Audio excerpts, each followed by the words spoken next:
Ponto de Vista. Apoio Grupo Mendes.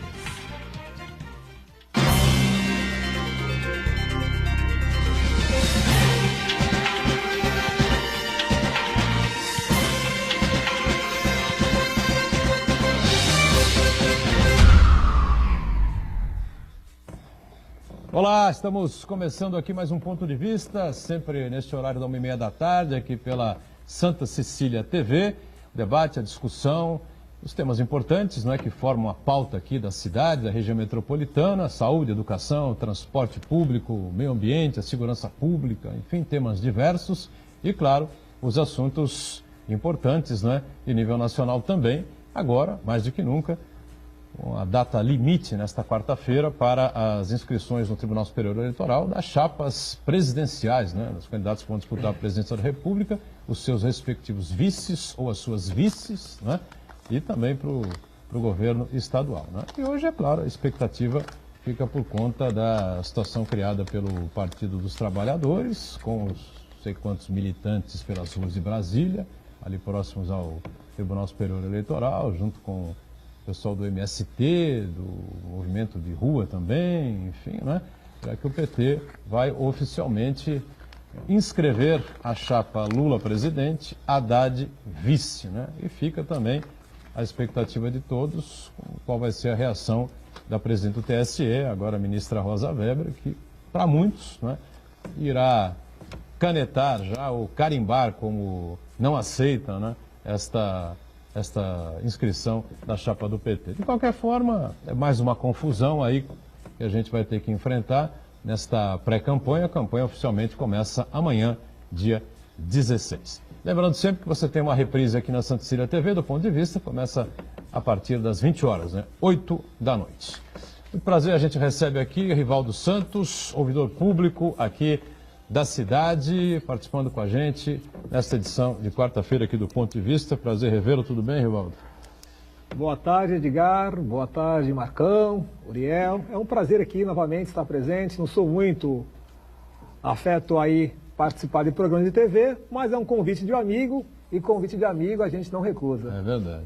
Obrigado, Rivaldo, por estar com a gente. Vai falar muito aí sobre os assuntos, programas, né, as realizações da ouvidoria pública aqui de Santos e outros temas importantes, né? O Rivaldo está aí vivendo aí a política, né? Está com a política no sangue há muitos e muitos anos, né? Acompanhando aí o prefeito Paulo Alexandre, Paulo Gomes Barbosa lá atrás, enfim, né? Foi assessor parlamentar há muito tempo, tem longa experiência nessa área também. E com a gente Uriel Vilas Boas, sempre uma referência na área sindical, advogado, também antenado com as coisas da cidade e do país, né, Uriel? Tudo certo por aí? Tudo certo. Eu estou e fico muito satisfeito pela oportunidade de tocar nesses assuntos, debater, discutir. É um programa que sabe fazer uma sequência e nota-se perfeitamente que não tem um intuito de... É só aquela tendência.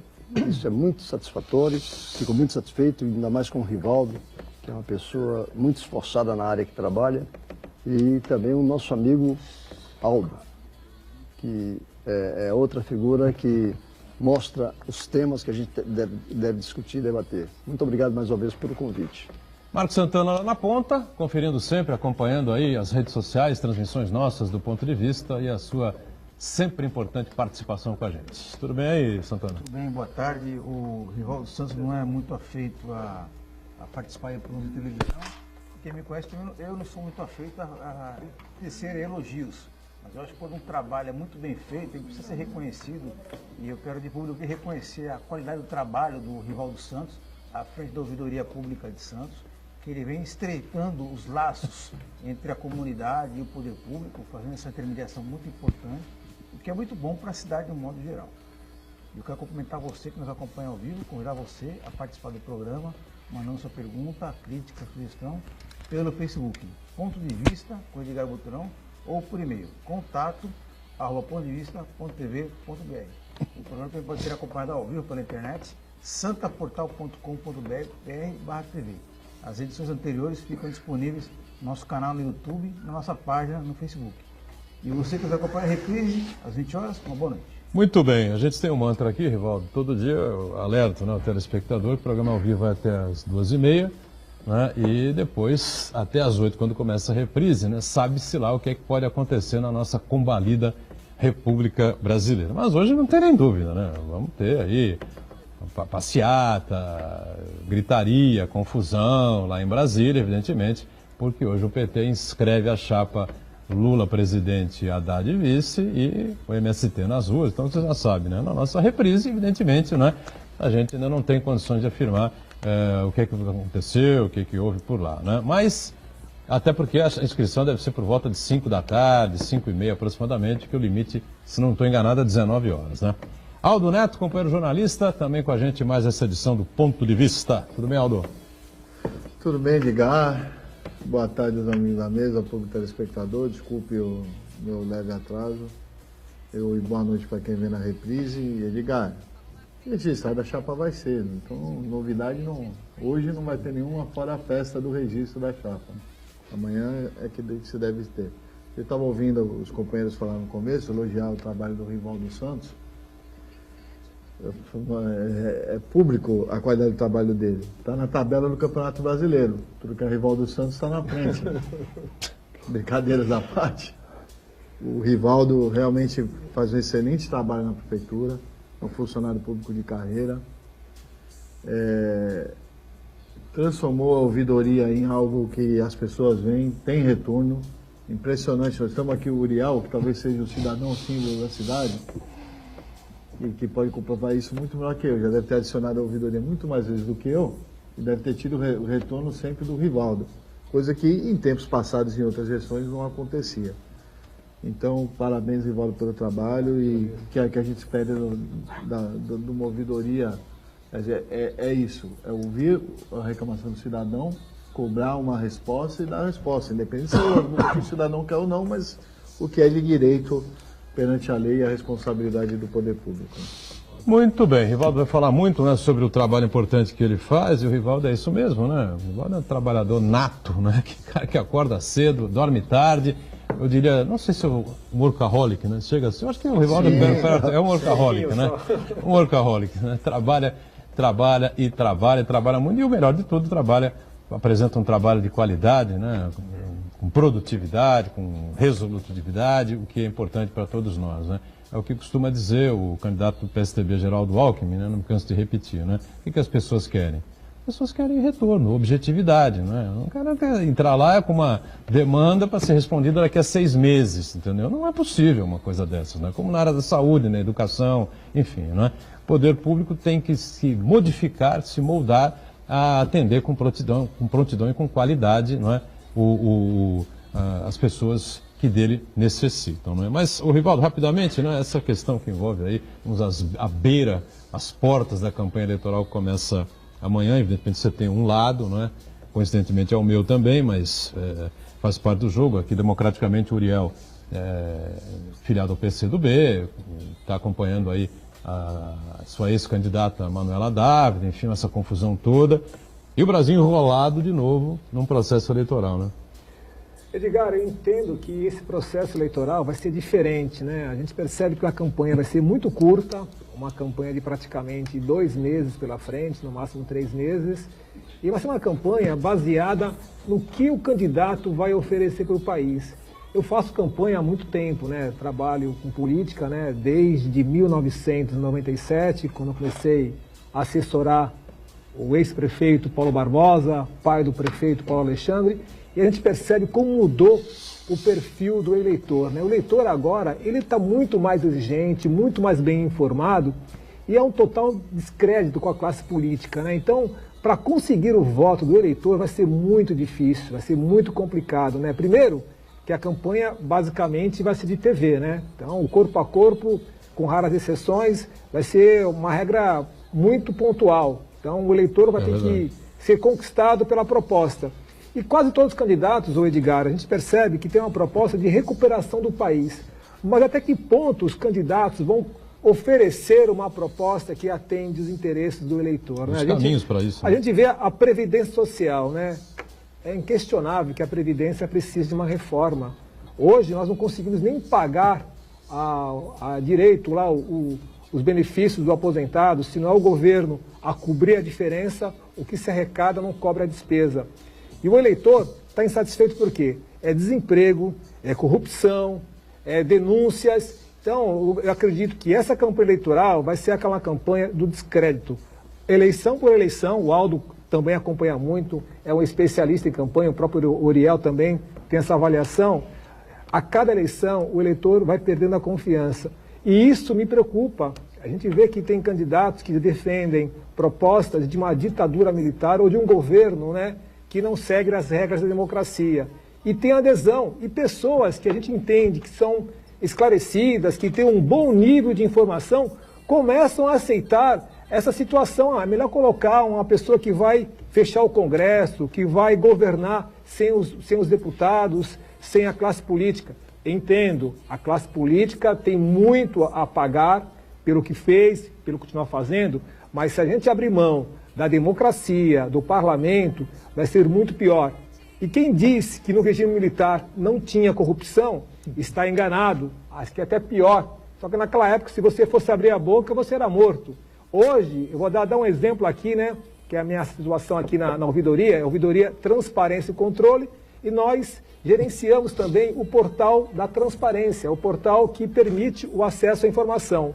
Há 20 anos atrás, vou falar 20 anos para não ir bem mais para trás, há 20 anos atrás, para você conseguir uma informação, você tinha que implorar essa informação, e a resposta era não tem direito à informação sigilosa. Hoje, por lei, você em 30 dias tem que responder, passar a informação e dar o documento. Tanto é que a ouvidoria, quando ela mudou o portal da transparência e passou a colocar as informações, cresceu o número de acessos. Em um ano, Edgar, o nosso serviço de acesso à informação, o SIC, cresceu 50%. Então as pessoas têm acesso à informação.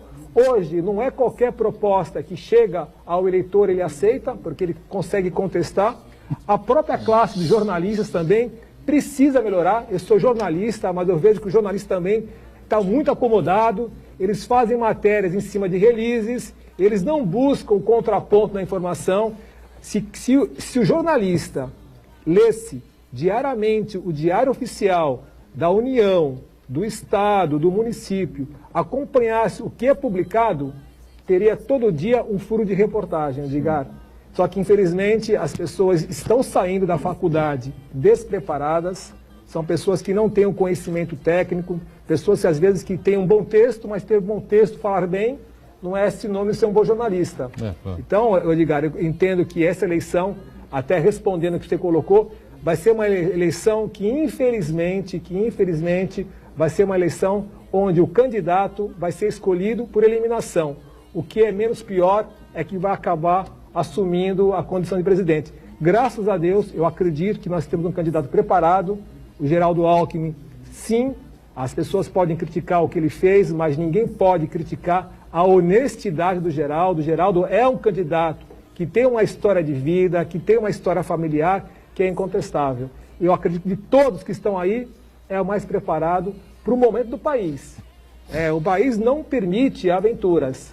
Um candidato que se aventurar a fazer um governo de bravatas, um governo que vai fechar, arrebentar, vai levar o país para o buraco negro. O risco que a gente corre hoje, Edgar, é que o país entre numa crise pior do que já está, se entrar um candidato despreparado. Eu também acho sim, por isso que eu venho defendendo há muito tempo que as pessoas observem, né, e tomem cuidado com a escolha que vão fazer. Queria ouvir do Uriel, democraticamente, né? Uriel, claro, filiado ao PCdoB, tinha a sua candidata, Manuela Dávila, que chegou a lançar oficialmente a candidatura, depois retirou a candidatura e ela está assim na espera. Está na candidatura triplex. Está na barca triplex. Né? Lula, Haddad, que agora mudou de nome também, né? É Fernando Lula Haddad, e é verdade. E a Manuela Dávila esperando então pela decisão do TSE, né? É uma confusão danada, né, Uriel? Mas me parece que a Manuela será realmente vice do Haddad. Eu tenho uma grande preocupação com esse processo eleitoral, porque nós somos de um tempo em que o candidato participava de comícios, passava nas comunidades para discutir as propostas. o tempo foi passando, hoje nós estamos dependendo de 2 meses para um candidato mostrar o seu trabalho. E, por outro lado, a classe social, as diferentes classes sociais estão com esse descrédito em relação à política, quando, em verdade, eu não posso ter um descrédito com a política, eu tenho um descrédito com alguns políticos. Perfeito. O raciocínio tem que ser este. E mais, o que eu faço para que esse político atue como deve? E começa pelo vereador, pelo deputado estadual, federal e assim por diante. Porque quem manda no município, quem manda no Estado, quem manda no Congresso Nacional, é um conjunto de classes sociais que determinam regras de comportamento. E o eleitorado, lamentavelmente, não percebe isso e vota por votar, ou não vota, ou se abstém. Isso é uma coisa incrível. E isso eu posso dizer agora como uma experiência no sindicalismo, se você não motivar a categoria profissional a lutar por um direito, ele não sai. Direito não cai do céu. A mesma coisa se dá com a classe política. E nós temos mecanismos os mais diversos. Apertar a ouvidoria de vez em quando é importante. Nós temos os conselhos de saúde, conselho de educação, conselho de transporte, assim sucessivamente. O que nós estamos fazendo como cidadãos? E o mais grave é que se dá em várias classes sociais. Você pega o estudantado universitário, você pega pessoas do comércio, da indústria, que ficam na expectativa de que as coisas possam acontecer. As coisas só acontecem se nós provocarmos. Isso é um espetáculo que a gente pode participar efetivamente, exigindo que o candidato assuma esses compromissos. E não tenhamos a sequência de bancadas da bala, bancadas da Bíblia, bancadas não sei o quê. Que grupos que se fecham e aí defendem seus interesses corporativos. Esse é o desafio para todos nós. Bancada militar, esse é o desafio nosso e o eleitorado tem que entender que o momento é este. E aí, Aldo Neto, o que é a expectativa aí? Vai ser canetada de pronto? Eu quero falar duas Lula. coisas. Na verdade, 3. As primeiras 2 coisas que não tem, que o telespectador vai saber. Primeiro, a aula que o Rivaldo deu aqui na fala dele, sequencial a minha anterior, que foi perfeita. O jornalismo acabou, que ninguém mais faz jornalismo. Ontem mesmo fizeram uma acusação contra mim, um colega jornalista que eu tinha, por bom conceito, publicou no Twitter dele, o cara 4, fazendo julgamento sobre minha pessoa sem me ouvir. Aí eu questionei ele. E vou ter que questionar judicialmente. Por quê? Porque não tem responsabilidade social. O jornalista tem que cumprir a responsabilidade social, que é o que o Uriel falou. Aí que eu vou chegar na fala do Uriel, que foi perfeito. Ele elencou bem. Existem mecanismos para a sociedade participar. Tem o Conselho do Transporte, tem vários conselhos, e as pessoas elegem as pessoas e nem lembram quem votou na eleição anterior. A verdade é essa. Além de não cobrar, não acompanha esses conselhos e nós, mídia, fazer a meia-culpa da imprensa, aliás, nós estamos com 5 jornalistas na mesa hoje, que é bem lembrado que o Uriel também é jornalista. Fato raro. Nem sequer cobrimos essas reuniões desse conselho, nem sequer sabemos o que está sendo discutido. Às vezes só comunicamos através do release que chega lá da prefeitura, vai ter a reunião no conselho e tal. Mas ir lá, fazer a cobertura, acompanhar, ver as propostas que aparecem, não existe. Por quê? A culpa é do jornalista? Também, mas a principal culpa é da sociedade. Porque cobrir isso, infelizmente, não vende jornal, não dá audiência na TV. Porque as pessoas não querem ver isso. As pessoas querem ver o que está falando mal do outro. O cara que matou não sei quem. A gente precisa fazer uma reflexão geral da sociedade e o principal é mudar nossas leis. Então é preciso, como o Uriel falou, bem, fazer uma reforma política. É impossível, Uriel, que nós não somos 40 dias de TV, você passar algum projeto viável para o país e as pessoas entenderem. E, detalhe, não é um programa. A maior parte do tempo são os pílulas comerciais no meio da programação. Ou seja, são 15 ou 30 segundos. Como é que tu vai se apresentar, mostrar um projeto, mostrar a viabilidade? É impossível. Está desse jeito para favorecer quem está no poder. Está desse jeito para favorecer quem quer continuar no poder e quem quer evitar a sociedade ser representada. É contra isso que tem que ir. E o principal da fala do Uriel, que foi realmente brilhante, nós estamos vivendo num tempo que se generaliza tudo, né? Esse é o problema. Grave. A política não presta, eu sou apolítico. No CT não presta, e daqui não presta. Todos os setores, eu dei um exemplo aqui do jornalismo, tem mau profissional, todos. E bons também. Todos têm corruptos, todos. Inclusive a política, inclusive você, inclusive a sociedade, os grupos que você deve ver isso. Os professores, o Uriel é sindicalista, na própria Casa dele deve ter um bom profissional, um mau profissional. Existem os bons sindicalistas também, os maus sindicalistas. Infelizmente é do ser humano, é da sociedade isso. Agora, não é porque existem os maus que o todo é ruim. Isso de achar que o todo é ruim, vou usar uma frase que eu vi de duas pessoas esclarecidas, que é o que o Rivaldo falou muito bem, que até os esclarecidos estão achando que precisa de um choque. Põe um louco lá que o louco resolve. Gente, o louco não resolve. Olha direito pro louco. Choque. Pega o histórico do louco. É vendedor de açaí, os filhos todos não... O louco nem é presidente, os filhos todos já são deputados. Gente, mais sensatez, a gente está precisando disso. Pois é, o choque realmente é necessário, mas o choque precisa ser dado por quem sabe dar o choque, quem tem experiência em dar um choque econômico, né, e um choque de realidade, né, ao poder público brasileiro, que realmente precisa de uma mexida enorme, gigantesca. Quer fechar aí, ô Santana? Eu só queria reforçar essa questão aí de que quando o IBGE faz uma pesquisa sobre os desempregados no Brasil, tem uma classe lá que são os desalentados, né? Tem aquele pessoal que desistiu de procurar emprego, né? E as pesquisas eleitorais estão mostrando uma parte de desalentados na política. A pessoa está completamente desiludida com os políticos que estão aí, e uma parte significativa desses desalentados faz um voto de protesto, achando que tem um super-herói que prende, arrebenta e vai resolver todos os problemas do mundo. Mas, na verdade, a campanha eleitoral em si começa a partir de amanhã, oficialmente, e aí o cidadão comum, nós aqui, né, nós como jornalistas, como formadores de opinião, nós estamos muito mais envolvidos com essa questão eleitoral, analisando as pesquisas. Agora, o cidadão comum está preocupado em pagar a conta de luz, saber se o preço do supermercado está mais caro ou não, né? E os problemas cotidianos. E esse cidadão comum vai começar a prestar muita atenção na eleição a partir de agora, quando realmente a campanha eleitoral for para a rua, a partir do dia 31, começar a ser exibida na televisão, e aí sim começar a formalizar o seu voto, a decidir o seu voto, e vai separar o joio do trigo, separar os aventureiros, os que prometem soluções simples para problemas complexos, vai descantear esses daí, e realmente fazer um voto mais consciente. Vamos para o intervalo e saber na sequência como é que é o serviço, o trabalho, não é? Capitaneado, pilotado pelo Rivaldo Santos lá na ouvidoria, as principais reivindicações e como é que o Rivaldo faz aí com toda a sua equipe para que as pessoas sejam atendidas num prazo, né? Que é pelo menos aceitável por todos nós, né? Voltamos já já.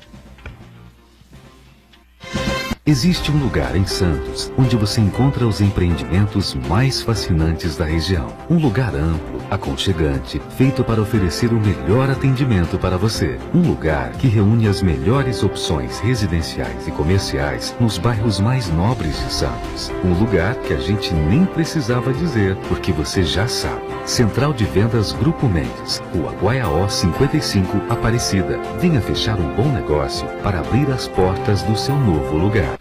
Santa Cecília TV no canal 52.1 HD. Se você ainda está com dificuldade de sintonizar a Santa Cecília TV em alta definição pelo sinal digital, você precisa escanear os canais da sua TV através da autoprogramação no seu controle remoto.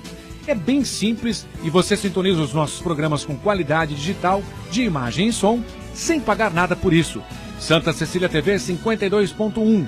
Escaneie e sintonize a maior programação regional da sua TV em alta definição. Se você é estudante de pós-graduação da Unisanta ou de qualquer outra universidade, participe do 6º Encontro Nacional de Pós-Graduação, dias 10 e 11 de novembro. Apresentação de trabalhos em painéis e orais, visando uma evolução dos temas para submissão em revistas científicas. As inscrições são gratuitas até 2 de outubro pelo site www.unisanta.br/ENPG. Universidade Santa Cecília, primeira da Baixada em ranking mundial sobre excelência de pesquisas. Há 56 anos, promovendo transformação social e conhecimento científico.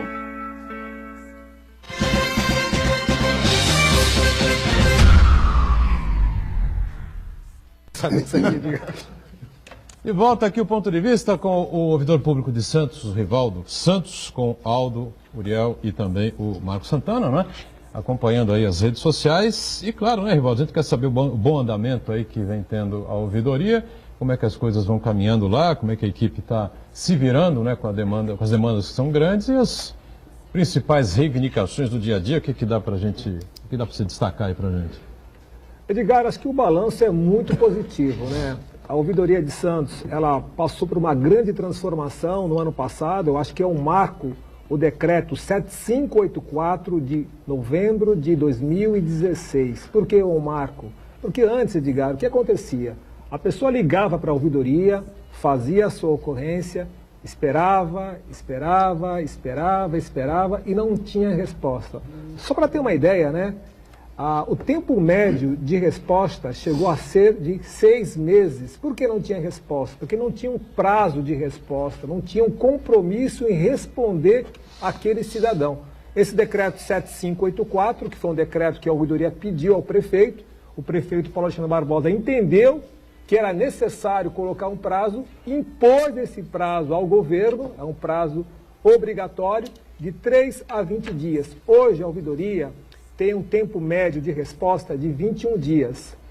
No ano anterior ao decreto, o prazo era de 114 dias, ou seja, era quase 120 dias em média para ter uma resposta. E não basta responder, porque responder é fácil, você pode pegar um texto padrão, Ctrl+C, Ctrl+V e enviar. Então a ouvidoria, ela criou um trabalho que se chama monitoramento e controle de qualidade. Então, diariamente, a nossa equipe entra em contato com as secretarias, com base no sistema que foi criado pelo DETIC. Queria dar um grande abraço ao meu amigo Paulo Roberto, que ele que fez as mudanças que nós pedimos na ouvidoria digital.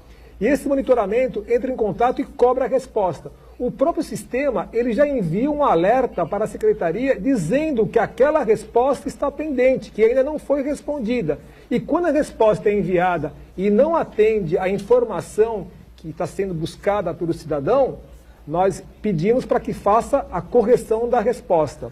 E por que é importante responder? Porque responder, você primeiro, é um ato de educação. Se alguém perguntou, tem que ter a resposta. E segundo, é um dever da prefeitura, é uma obrigação do cidadão receber a resposta. Então a ouvidoria tem essa preocupação. Nós conseguimos, em pouco tempo, Edgar, um trabalho que foi iniciado em 2013 pelo ouvidor Fábio Jordão, que foi aumentar o número de canais de comunicação. Hoje nós temos o meio digital, temos o e-mail, temos as audiências públicas do Vivo Bairro e temos também o telefone 162, que às vezes sim pode estar ocupado. Hoje, inclusive, tem uma carta do leitor, que o Uriel me lembrou, já li de madrugada essa carta, que o munícipe entrou em contato com a ouvidoria e não foi atendido. Isso pode acontecer. E quando acontece, a gente cobra também do servidor. Nós temos 8 atendentes.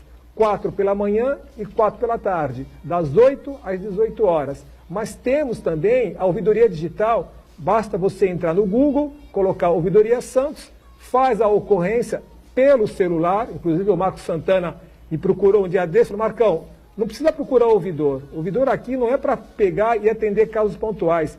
É importante você fazer a sua ocorrência, receber a resposta, independentemente de alguém ajudar ou não. Não importa se tem conhecimento com o vereador, se conhece o ouvidor, se alguém indicou. É importante o cidadão ser tratado sem intermediários. Tem algumas pessoas que criticam a minha pessoa, dizendo que o ouvidor quer fazer tudo. Não, pelo contrário. Eu acho que o ouvidor é o que menos tem que aparecer. O sistema tem que funcionar independente da pessoa. Hoje, eu estou na condição de ouvidor. Daqui a uma semana eu faço 22 anos de serviço público, entrei para o concurso público na prefeitura no dia 22 de agosto de 1991. Na época, a prefeita era a Thelma de Souza, passei pela Thelma, passei pelo Davi, pelo Beto, pelo Papa e hoje estou com o Paulo como ouvidor. Então, o que é importante da ouvidoria é que ela funcione, que ela dê resposta, que ela resolva. Não basta responder, tem que resolver. E em primeira mão para você, Edgar, que é importante a gente colocar uma informação nova. Hoje, a principal reclamação do munícipe na cidade é zeladoria municipal. Buraco na calçada, iluminação pública, poda de árvore. Então a ouvidoria, ela tem um diagnóstico que se chama Mapa da Ouvidoria. Todas as ocorrências são registradas, elas são divulgadas no portal para quem quiser consultar. E nós identificamos que a poda de árvore é um problema crônico, né? Tem pessoas que acham que a prefeitura poda demais, né? Tem os defensores das árvores, que eu sou um deles. E tem outros que acham que poda de menos. Então fica uma briga entre aquele que quer podar a árvore e aquele que quer manter a árvore. Mas tem que encontrar uma solução. E nós estamos... da fiação também, né? Que as árvores tem fiação, crescem. Edgar, mas eu acho que eu entendo. Corre o risco de criar problema na fiação. Tem uma discussão que eu acho... Essas coisas têm que ser levadas em consideração, né? Concordo, Edgar. Acho que tem que levar o bom senso, tem que prevalecer. Mas a poda de árvore tem sim um problema sério, porque ela é uma questão de segurança pública, né? Uma rua mal iluminada, ela causa insegurança. Nós estamos... escurece as ruas, dificulta a iluminação, né? Então, a novidade é a seguinte, nós estamos criando agora uma nova equipe de poda, nós conversamos com o prefeito, colocamos que hoje a poda de árvore é um problema. De janeiro a agosto, agora até ontem, né? São 2.016 ocorrências registradas na cidade de árvore, desde remoção, poda e poda de raiz. Vamos criar uma equipe para tentar reduzir esse número. Mas, insisto, podar árvore não é a solução. Às vezes, se você colocar uma iluminação baixa na rua, abaixo da copa da árvore, já melhora a iluminação. Então, a Ouvidoria de Santos, ela tem um papel de tentar resolver. Eu não tenho engenheiro, eu não tenho pedreiro, eu não tenho médico, mas tenho sim a obrigação de acionar esses servidores públicos, essa estrutura do poder público, para tentar resolver. Então, acredito que a Ouvidoria de Santos, que já faz um bom resultado, tem muito a melhorar. Nós aumentamos, né, em 2013, foram 14.284 ocorrências. No ano passado, 24.145. Todas com respostas? Todas com resposta, mas nem todas com resposta satisfatória. A gente tem que reconhecer por quê? Porque nem sempre aquilo que nós respondemos atende o munícipe. Só para finalizar a minha parte, Edgar, com relação a esse tema, eu vou dar um exemplo que aconteceu comigo, né? Porque eu faço também a ocorrência, né? Então, para você liga para a ouvidoria? Fala, tô com um problema. Não ligo, eu uso a ouvidoria digital. Usa digital? Sabe por que na digital o seu nome não aparece? Quando você manda a ocorrência para a secretaria, o seu nome não aparece, a não ser que você peça para aparecer. É um dado sigiloso, então tem o sigilo de quem faz a reclamação, então o nome não aparece. Mas só vou dar uma curiosidade, né? Quando eu faço a ocorrência, eu faço e depois vou acompanhando a resposta. E quando a resposta não vem, eu aciono a própria ouvidoria, sem que me identificar como ouvidor, pelos canais de comunicação, e peço a resposta. E por incrível que pareça, assim, a gente fala com um pouco de orgulho, né? As pessoas estão acreditando cada vez mais na ouvidoria, Edgar. É impressionante como a gente conseguiu aumentar em pouco tempo, né? Quase 70% o número de acessos à ouvidoria. Por quê? Se estão procurando a ouvidoria, não é porque aumentou o número de reclamações, é que as pessoas estão reclamando, estão reivindicando e tem retorno. E esse retorno que eu recebi me deixa feliz, porque eu fiz a ocorrência, recebi a resposta e a resposta que foi enviada atendeu aquilo que eu esperava. Nem sempre é possível realizar aquilo que as pessoas estão pedindo momentaneamente, mas há que se dar uma resposta ao munícipe. Aurel. E é uma situação que merece ser divulgada. O pessoal do Marapé, por exemplo, que teve um problema com segurança pública, e na discussão que fez com a Polícia Militar, criou-se a vizinhança solidária. Ou seja, o estímulo para que o cidadão, quando tiver problema, quando perceber algum problema de segurança, já sabe a quem se dirigir e, consequentemente, buscar uma saída que interessa à comunidade. No bairro do Campo Grande, nós estamos debatendo a formatação de um esquema que não fique a reclamação apenas de uma pessoa. Como vocês recebem muitas reclamações, a gente discutir em termos coletivos, essa dúvida em relação a poda de árvore, o buraco na calçada, assim sucessivamente, fazer com que isso seja uma ação, e a questão dos fios também. Isso me preocupa muito quando eu passo pela rua, ver um fio sobrando ali, que alguém chegue e tome um choque.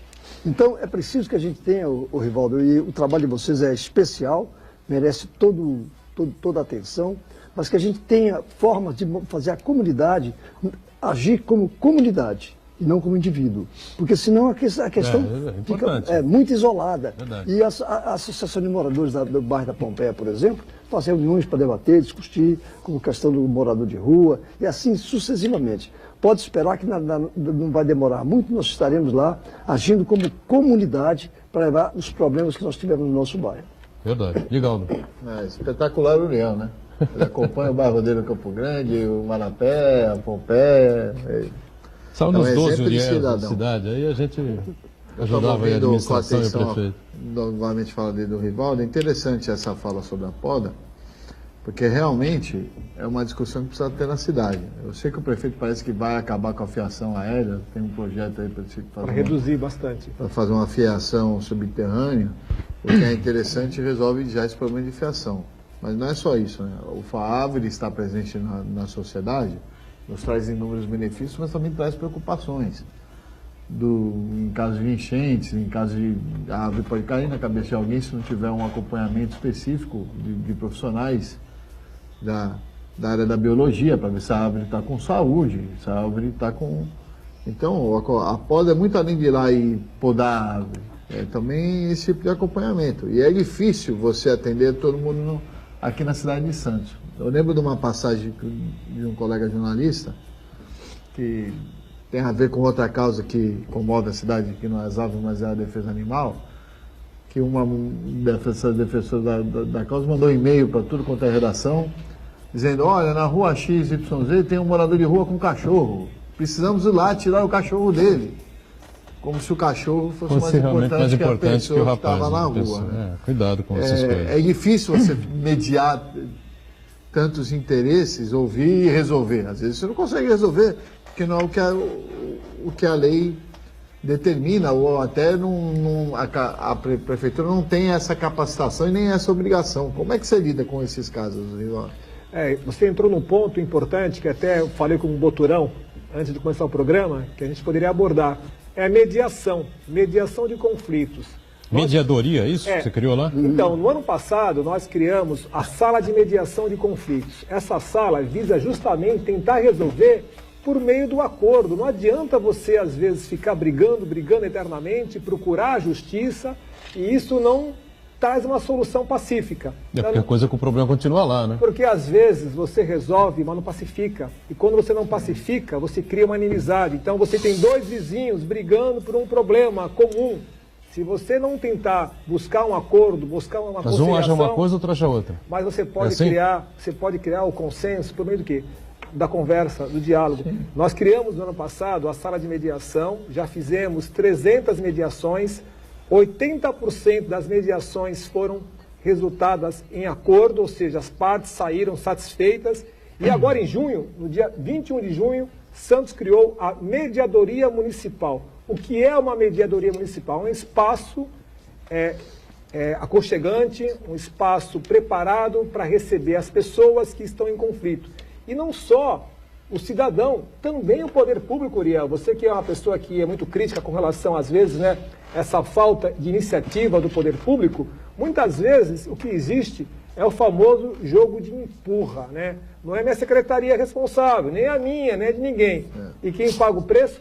O cidadão. Então o que a gente faz? Então eu vou dar um exemplo aqui comum, né? Que aconteceu na ouvidoria, que era um barulho, né, produzido por uma escola de samba. Vou até dar o nome aqui, a União Imperial. O cidadão no Marapé, terra do nosso amigo Uriel também, ele alugou um imóvel, comprou um imóvel, que comprou um imóvel bem em frente à União Imperial, e ele estava reclamando do barulho da escola de samba, né? É complicado. Os ensaios, enfim, só comprou uma casa em frente à União Imperial, sabe que vai ter barulho, ali, pelo menos durante os ensaios, durante o período de carnaval. Mas ele reclamou, e o papel da ouvidoria é ouvir e tentar resolver. O que nós fizemos?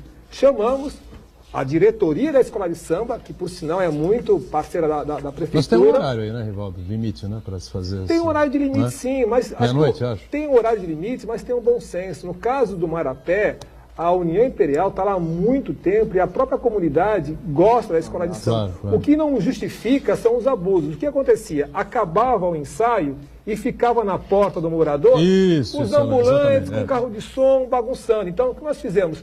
Chamamos o morador, a escola de samba, o setor de fiscalização, o Ronaldo Santiago, né, que é do DEFEMP, que fiscaliza, chamamos os ambulantes que estavam ali no entorno foram orientados a não produzir o barulho, a limpar o local, a escola de samba encerra no local e quando tem algum barulho, ela não aciona a prefeitura, ela vai lá e conversa com o ambulante, conversa com quem e resolve. Então, ou seja, para que a gente vai multar a escola, criar uma situação de confronto, sabendo que a gente pode resolver com o diálogo? Hoje, nós temos uma situação que a mediadoria, ela já é um exemplo, é um instrumento de pacificação previsto na Lei Federal 13.640, que fala que a mediação é o meio para solucionar conflitos que são levados à ouvidoria. Então, o Santos já se antecipou,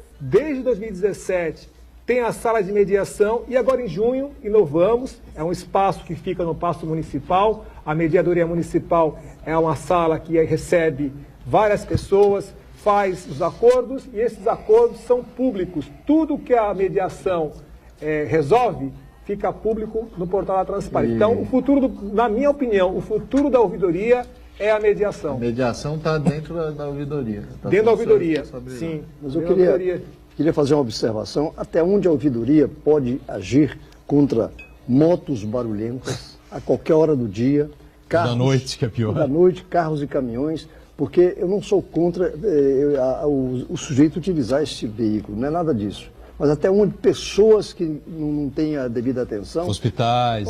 Passam em frente a hospitais. Na minha rua, meia-noite, vejo passar motos fazendo um barulho ensurdecedor. Escapamento esportivo que eles Exatamente. Ou seja, é a oficina que faz esse trabalho, ele é procurado e faz o trabalho, e até onde a ouvidoria poderia interferir, num sentido assim, muito intensivo de discussão, de incentivo às pessoas não fazerem isso. Até onde nós poderíamos chegar? Uriel, eu penso o seguinte, é importante ter campanha, mas também é importante ter a punição. Por mais que a gente queira convencer as pessoas não fazer o barulho, se não tiver uma punição efetiva, não vai funcionar. Verdade. Capacete de segurança. Capacete ninguém usava. A partir do momento que passou a multar, passou a usar. No caso dos motoqueiros, é algo absurdo, porque a prefeitura, junto com a Polícia Militar e a Guarda Municipal, realiza várias blitz. Várias blitz. O problema é que esse motoqueiro, geralmente, ele está com a moto irregular, não paga mais IPVA, então multar ou não multar, pouco importa. Tem um caso que a gente não coloca isso de maneira aberta. Tem muitos veículos circulando na cidade que estão totalmente irregulares. Eles estão com várias multas, não recolhem IPVA, então eles estão nem aí com a multa. Você multa. Se tomar o carro dele é um favor. É um favor, uma moto hoje, ele compra financiada, paga R$300 por mês, se tiver 15, 50 multas, ele deixa para lá. Infelizmente, Uriel, a punição, ela é educativa. Se você não punir rigorosamente esses abusos, não é a campanha que vai funcionar. A campanha funciona quando você faz um trabalho com as crianças, com jovens, quando você consegue criar a cultura do respeito. Quando o respeito não tem mais adesão, é a multa. Então eu sou favorável sim, eu acho que tem que fazer campanha, mas tem que multar, tem que aprender. Mas, Rivaldo, mesmo você ensinando as crianças, com o risco de chegar em casa e ter um mau exemplo. Infelizmente, isso acontece, mas eu já vi muitas crianças educando os pais. Já vi criança, papai, você passou o sinal vermelho, papai não pode. O pai fica constrangido. Se a criança ela é educada, o pai tem vergonha de fazer o errado. Pelo menos eu percebo isso. Eu fiz isso com a minha mãe, brincando com o cinto de segurança. Mas se você não põe cinto de segurança, só botar ele põe o cinto de segurança. Que é algo também que ninguém fiscalizava e virou obrigação. Vamos para o nosso segundo intervalo e já retomamos aqui a sequência do Ponto de Vista em instantes.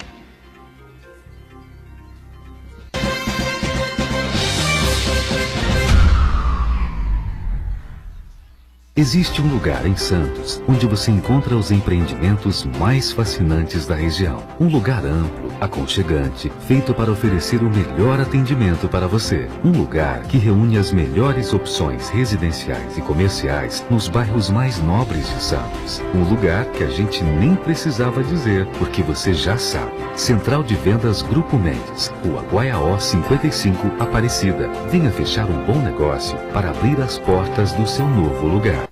Você tem livros em casa que não usa mais? Doe na Unisanta e ajude na campanha Um Detento Leitor.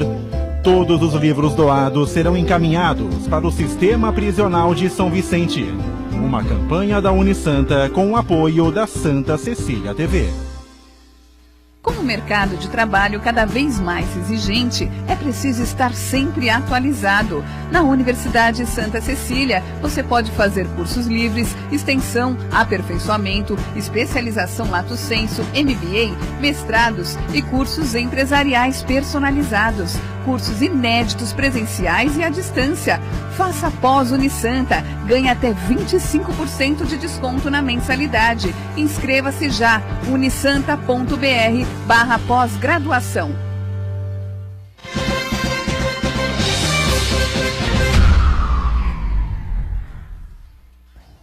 Muito bem, a gente segue aqui com o nosso ponto de vista nesta quarta-feira, né? Abrindo lá para o Marco Santana na ponta. Não sei se é um comentário, um questionamento. Pois não, Santana. Um pequeno registro primeiro.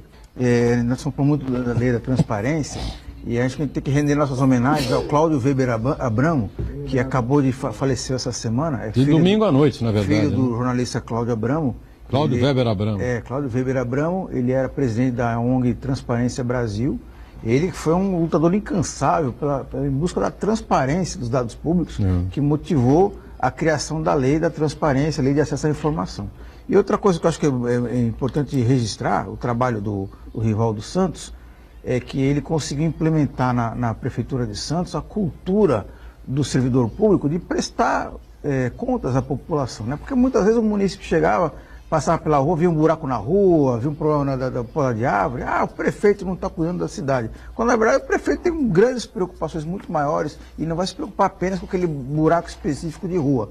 E o servidor público nesse contexto ele ficava meio que oculto nesse processo todo, que não tinha esse hábito de prestar contas, de oferecer informação, de oferecer aquele serviço de qualidade. Eu acho que com o Rivaldo Santos à frente da ouvidoria, essa mentalidade começou a fazer parte da mentalidade do servidor público, ele fazer o seu serviço de qualidade e, mais do que isso, prestar contas à população. Eu ia colocar no outro bloco algo nessa linha mesmo, entendeu? O Rivaldo é uma das poucas figuras que é funcionário público e que tem a noção exata, né, do que tipo de serviço deve ser realizado pelo funcionário público.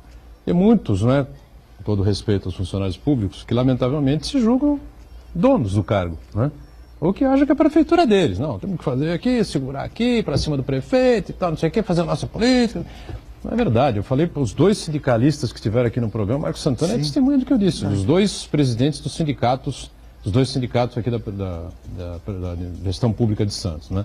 A prefeitura não é do funcionário, a prefeitura é do munícipe.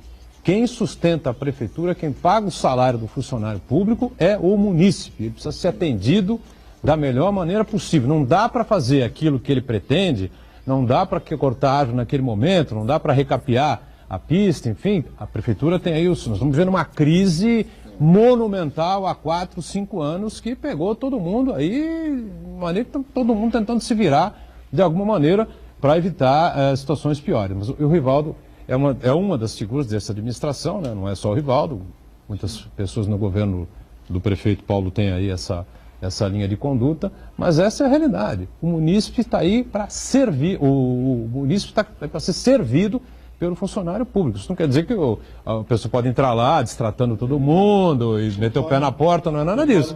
Mas a linha é essa. O munícipe é o verdadeiro dono da prefeitura, porque banca a prefeitura. É todo funcionário público que é do jeito de ser. É verdade. Mas há um detalhe que a gente tem que chamar a atenção. Nós temos aí, por exemplo, na área de educação, na área de saúde, o contato direto do cidadão, grupos de cidadão, com essas entidades. E a gente sente esse drama. Eu passei esse drama na minha família. A minha sogra teve 5, 6 horas para ser atendida lá na famosa UPA, que é um prédio muito bem feito, muito bonito. Os funcionários atenderam-na com muita clareza, com muita tranquilidade, inclusive o médico. Mas levar de 4 horas até as 9 da noite para ter um tratamento, uma pessoa com 90 anos de idade, e que em nenhum momento exigiu a prioridade, em nenhum momento. Porque tinha outras pessoas também para serem atendidas. Então é uma situação... Tem muita gente. Né? Nesse caso, nesse caso, tanto é que motivou até essa semana aí um quebra-pau numa área de saúde.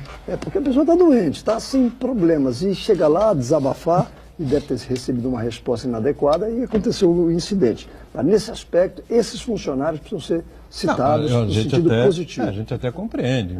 Você está com a UPA lá lotada, tentando atender todo mundo, são 4, 5 médicos de plantão, enfim, e chega um cidadão que quer ser atendido, às vezes tudo bem, acho que faz parte, né, o funcionário público naquele momento, não é uma resposta atravessada, reage, enfim, não é? Isso são coisas pontuais que acontecem, a gente nem leva isso em conta como cultura que o Santana colocou. Eu também ia colocar isso no bloco anterior, que o Rivaldo expressa, né, na sua atuação. Né? Mas sabe como que muda isso, Edgar? A prefeitura é do munícipe. Sabe como muda isso, Edgar? É bem simples. Eu sempre falo que a transparência é que leva à eficiência. Eu lembro quando eu estava na comunicação, surgiu um debate se era necessário divulgar o salário do servidor público, quanto ele recebe por mês. Falei, olha, tem que divulgar porque é uma informação pública. Embora reconheça que tem um risco à segurança do servidor, tem sim. Hoje o bandido tem acesso à internet, ele pesquisa a vida da vítima, né, para praticar o crime, mas é uma informação pública. Quem paga o salário do servidor é o munícipe. Mas eu faço questão de ressaltar também que a transparência, ela modifica aquilo que está errado. Vou dar um exemplo concreto para você perceber como a transparência ela é capaz de modificar.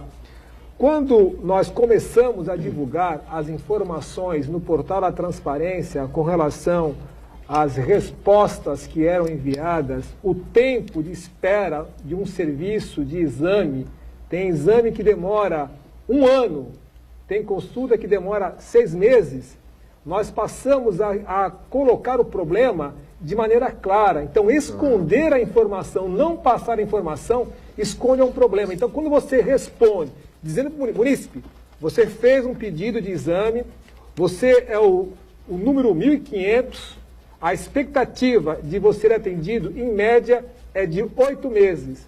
Você foi honesto com o munícipe, aquele munícipe sabendo que vai esperar, em média, 8 meses para fazer o exame, ele vai até buscar ajuda de amigos, de familiares, vai até tentar um particular para poder fazer o exame. Agora, simplesmente, se você responde, olha, no momento estamos colocando o seu nome na lista de espera, assim que tiver um posicionamento, iremos entrar em contato. Essa resposta é embromação, é uma resposta que não é verdadeira. Então, a transparência é você falar a verdade, você falar assim, olha, hoje nós não temos condições de atendê-lo em 3 meses, mas daqui a 4, 5 meses terá essa consulta. E trabalhar internamente para reduzir esse prazo. Então eu concordo, sim, quando o Uriel fala que tem um tempo muito grande. Sim, tem um tempo muito grande, porque as pessoas perderam o seu plano de saúde. Quem pagava o plano de saúde e perdeu o emprego hoje, acessa a rede pública. A UPA, se ela atendesse apenas o Santista, ela seria uma clínica particular. Você vai na Unimed, você vai num hospital particular, você também espera você espera 2, 3 horas. Você vai numa clínica com horário marcado, o médico demora 3 horas. Não estou justificando e tem que esperar, tem que ser rápido. Mas é importante a gente mostrar para o cidadão que ele tem o direito de ter informação. E se essa informação não é a melhor possível, que o poder público trabalhe para melhorar o serviço, Edgar. Verdade. E não pode esconder informação. Ô, Rivaldo, queria bater um pouquinho aqui, viu, Uriel, antes da gente, senão a gente passa batido e não trata desse tema também, que é bastante interessante, que é a questão do orçamento participativo, que também é pilotado lá pela ouvidoria. Eu queria saber o seguinte, né, todos os esforços aí que a prefeitura faz, né, para que a comunidade, como gosta, Uriel, participe aí daquilo que vai entrar no orçamento do município para o ano seguinte, se realmente está valendo a pena, se as pessoas realmente participam e que os esforços são feitos com esse objetivo, né, de inserir a sociedade nessa discussão. o Aldo, o Uriel e o Marco Santana já devem ter participado de audiência pública, né? Sim. São sempre os mesmos que aparecem, são sempre os mesmos que falam, são sempre os mesmos que reivindicam. Até, Rivaldo, eu ia Isso é complementar triste. a pergunta do Edgar falando assim, não, a gente vê esse esforço, não é mais só você pegar o telefone e ligar para o Uriel, mandar o Uriel ir lá e resolver o problema sem audiência. Uriel, porque às vezes é só ele. Uriel é uma exceção. Uriel é uma pessoa bem informada, esclarecida, que participa e cobra. O desafio do poder público é motivar a população. A população está muito descrente, Edgar. Ela não vai a uma audiência pública porque, às vezes, ela só escuta e não tem um retorno daquilo que está reivindicando. Então, para a gente começar a acreditar numa audiência pública, nos conselhos, e eu sou defensor dos conselhos, concordo com o Uriel, tem que fortalecer o conselho. Você não precisa ter um mandato de vereador, um mandato de parlamentar, para exercer o seu papel de cidadão. No Conselho Municipal, você consegue muito. O Conselho da Saúde é um conselho deliberativo. O que ele aprova tem que ser obedecido pelo poder público. O Conselho da Educação também. Então, assim, nós temos conselhos que são fortes. Por que são fortes? Porque tem força, tem presença e participação. No orçamento participativo, tivemos cerca de 3.500 propostas. Nós inovamos. O que nós fizemos? Nós aproveitamos que o munícipe, ao fazer a ocorrência, registra um pedido, nós perguntamos se ele tem interesse que esse pedido faça parte do orçamento participativo. Então nós conseguimos cerca de 3.500 ocorrências. Essas ocorrências vão fazer parte do orçamento, do plano de prioridades e necessidades, e vai ser um guia para o prefeito e o secretário seguirem. Mas eu concordo sim, Edgar, acho que a nossa participação de cidadã é muito pequena, é muito baixa. Precisa fortalecer os conselhos, dar poder para os conselhos e motivar a população. Diga, Uriel. É uma situação que eu sou muito sonhador nesse aspecto. Nós temos 9 municípios regionais e quando se menciona que a UPA, por exemplo, atende gente de outros municípios, cabe então uma pergunta... E tem que atender mesmo. Tem que Pois atender, é, obrigatória SUS. Claro, mas cabe uma pergunta em relação aos demais municípios. Por que não se faz um trabalho coletivo em relação à saúde, educação, segurança, transporte, levando em conta os 9 municípios, que nós temos os 9 prefeitos se reúnem no Condesb, nós temos a UVEBS que reúne os vereadores, nós temos 3 deputados estaduais, 3 federais, ou seja, uma tentativa de que os orçamentos municipais haja uma certa divisão, né? Uma certa divisão. É sonho, é sonho, não deixa de ser. Mas a gente tem que pensar sempre nisso, porque nós tínhamos um município de São Vicente, depois Santos, assim sucessivamente, e ainda tem ligações. E, curiosamente, os prefeitos dessa região têm a mesma linha política. Então não se trata de briga partidária, é coisa objetiva. Quando a comunidade atua, ela pode fazer com que o poder público tome algumas medidas de forma coletiva e os problemas seriam bem menores, sem dúvida alguma. Diga, Santana. Eu queria chamar a atenção de quem acompanha a gente no ponto de vista nesse momento, se algum vereador fizer crítica muito virulenta ao governo municipal, porque na verdade o que acontece é o seguinte, muitos vereadores, acostumados a velhos hábitos de serem despachantes de favores, iam lá e intermediavam ações entre o munícipe e a prefeitura, e querendo se vangloriar de que tinha conseguido aquele resultado, aquela ação prática da prefeitura. E eu, com a ouvidoria, com essa transparência, com essa maior eficiência do trabalho da intermediação entre o poder público e a comunidade, esses despachantes de favores aí, esses jeitinhos, foram um pouco esvaziados. Então, os vereadores, e muitos vereadores, acabam criticando pessoalmente o ouvidor por conta disso daí, por essa, entre aspas, perda de poder. Então, se você acompanhar algum vereador criticando o ouvidor municipal pessoalmente, você analisa realmente qual que é o teor dessa crítica e o que está motivando esse vereador a fazer isso. Pois é, na verdade é um trabalho bastante sério, né? O Rivaldo é um cara muito sério, não gosta muito de se colocar, né? Aparece pouco, a gente convida, o Rivaldo tem sempre os compromissos, e são compromissos mesmo, né? Mas é importante, viu, participar. Sim, você é um cara de um nível excelente, né? E tem uma índole indiscutivelmente positiva e está colaborando indiscutivelmente com a cidade, principalmente naquela coisa da cultura que eu falei há pouco e o Santana ressaltou também, né? A prefeitura não é do funcionário público. O funcionário talvez seja, a gente pode dizer, como uma alma, né, da prefeitura, tá certo? Do poder público. Mas o poder público pertence ao munícipe, que é o cara que paga o seu imposto em dia para ter o seu resultado. Rivaldo, parabéns aí pelo trabalho, sucesso, espero que você volte aí em menos de um ano, tá bom? Com certeza, obrigado. Só divulgar a ouvidoria, www.santos.sp.gov.br/ouvidoria, você faz pelo celular, e quem não quiser usar celular, 162 é o telefone de contato de segunda a sexta-feira. O Aldo está sempre conosco, como o Uriel também, Marcos Santana diariamente aqui com a gente. De segunda a sexta, o ponto de vista é ao vivo, a partir da 1h30 da tarde, com a nossa reprise às 8 da noite, sempre aqui na Santa Cecília TV. Obrigado, gente. Valeu.